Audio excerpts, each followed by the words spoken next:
السلام علیکم ورحمۃ اللہ وبرکاتہ۔ حضرت ابو ہریرہ رضی اللہ تعالیٰ عنہ سے روایت ہے، رسول اللہ صلی اللہ علیہ وآلہ وسلم سے پوچھا گیا کون سی عورت بہتر ہے؟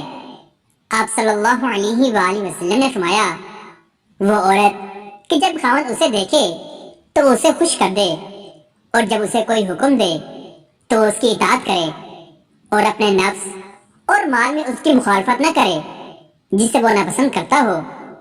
ایک خاتون آئی کہ میری شادی ہو رہی ہے، میرے اوپر میرے خاوند کا کیا حق ہے؟ تو آپ صلی اللہ علیہ وآلہ وسلم نے ارشاد فرمایا، تیرے خاوند کے جسم پر پیپ سے بھرے زخم ہو اور تو اپنی زبان سے چاٹ چاٹ کر زخم صاف کرے تو تو نے اپنے خاوند کا حق ادا نہیں کیا۔ خاوند کو سمجھایا کہ سب سے بہترین مسلمان وہ ہے جو بیوی سے اچھا سلوک کرتا ہے، اور میرا اپنی بیویوں کے ساتھ سب سے اچھا سلوک ہے۔ آپ صلی اللہ علیہ وآلہ وسلم ہمیں معاشرت سکھا رہے ہیں۔ جب نبی کریم صلی اللہ علیہ وآلہ وسلم نے عورت سے متعلق تعلیمات فرمائیں تو آپ صلی اللہ علیہ وآلہ وسلم کے صحابہ کرام رضوان اللہ تعالی علیہم اجمعین نے ان پر عمل کرنے کا حق ادا کر دیا۔ چنانچہ حضرت عمر رضی اللہ تعالیٰ عنہ اپنی طبیعت کی وجہ سے تو سخت مزاج تھے، مگر اہل خانہ کے ساتھ بہت محبت پیار سے رہتے تھے۔ ایک دن ایک شخص اپنی بیوی کی وجہ سے بہت دکھی تھا، چاہتا تھا کہ مجھے اجازت ملے اور میں بیوی کو 2-4 تھپڑ لگا دوں۔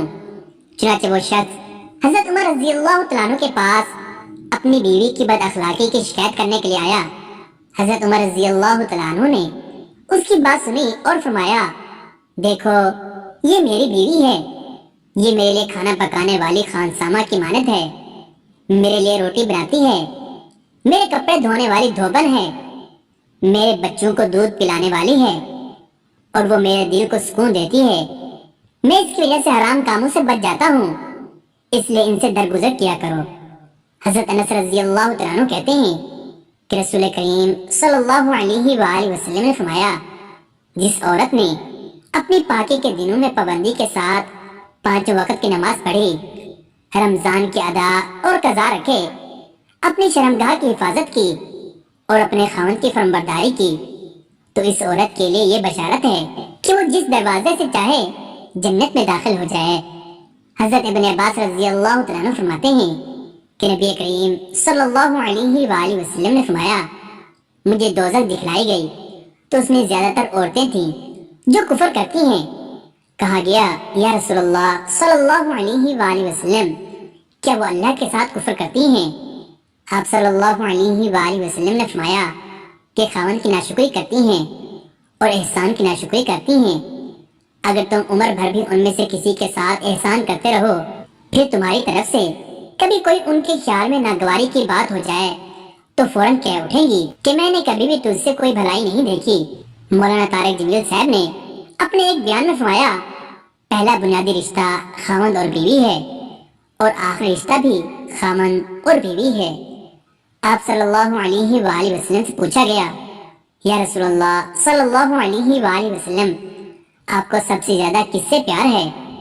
تو آپ صلی اللہ علیہ وآلہ وسلم نے فرمایا، عائشہ صدیقہ رضی اللہ تعالیٰ عنہ سے۔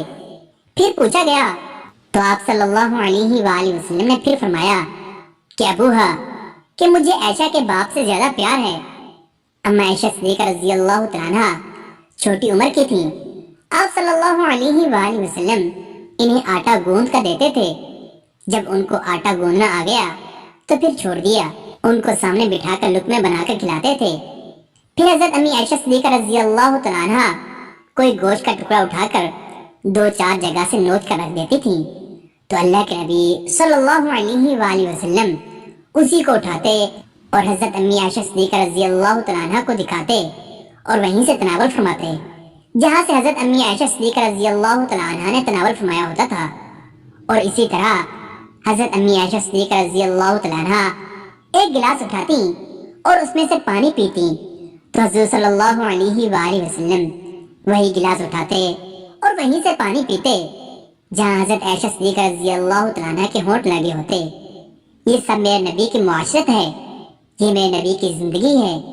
گھر میں جھاڑو دیتے، اپنے کپڑے خود دھوتے، بکھری چیزوں کو خود جمع کرتے، گھر والوں کے ساتھ مل کر برتن دھوتے، صفائی کرتے۔ یہ میرے نبی کی خوبصورت زندگی ہے۔ نبی کریم صلی اللہ علیہ وآلہ وسلم سے پوچھا گیا کہ عورت پر سب سے پہلے کس کا حق ہے؟ تو آپ صلی اللہ علیہ وآلہ وسلم نے فرمایا اس کے خاوند کا۔ حضور صلی اللہ علیہ وآلہ وسلم ایک جہاد کے سفر سے واپس آ رہے تھے۔ اما عائشہ صدیقہ رضی اللہ تعالیٰ عنہ ساتھ ہیں۔ آپ صلی اللہ علیہ وآلہ وسلم نے صحابہ کرام سے کہا کہ آگے چلے جاؤ۔ وہ سارے آگے چلے گئے۔ جب سارے نظروں سے غائب ہو گئے تو آپ صلی اللہ علیہ وآلہ وسلم نے فرمایا عائشہ دوڑ لگاؤ گی میرے ساتھ؟ فرمایا جی ہاں لگاؤں گی۔ تو حضرت عائشہ صدیقہ رضی اللہ تعالیٰ عنہ فرماتی ہیں کہ میں آگے نکل گئی، اللہ کے نبی صلی اللہ علیہ وآلہ وسلم پیچھے رہ گئے۔ چاہے آپ جان بوجھ کر ہی دل جوئی کے لیے ایسا ہوئے ہوں۔